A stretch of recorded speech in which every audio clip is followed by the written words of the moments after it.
Pumabaybay ako sa dalampasigan ng pag-ibig, nakayapak sa buhangin ng pangako, mga salitang minsang isinulat mo sa daluyong ng ating mga pangarap. Ngunit hindi ko namalayan, lumalayo na pala ako. Unti-unting hinihila ng alon ng pagdududa, nilalamon ng dagat ng pangungulila. At nang sinubukan kong bumalik, kumakampay ang aking mga bisig, sumisigaw ang aking puso, ngunit sinalubong ako ng bagyong hindi mo na kayang sawatain. Nagsusungit ang hangin, nagtatampo ang kalangitan, lumuluha ang mga ulap sa pag-ulan. Sa rumargasang alon sabi mo, ikaw ang aking salbabida, ang sagip sa aking pagkalunod. Diba? Diba?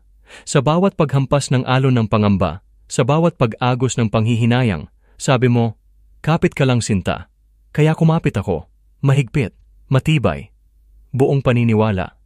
Pero bakit ngayon, sa katahimikan ng dagat, ikaw ang unang bumitiw? Nangangamba akong lumangoy mag-isa. Pagod na. Nilalamig sa hampas ng hanging dala ng iyong paglayo. Ngunit sabi mo dati, kahit anong mangyari, nandyan ka lang. Salbabida ng aking pag-ibig. Hawak kamay sa gitna ng bagyo. Pero ngayon, sa rumaragasang alon, wala ka na.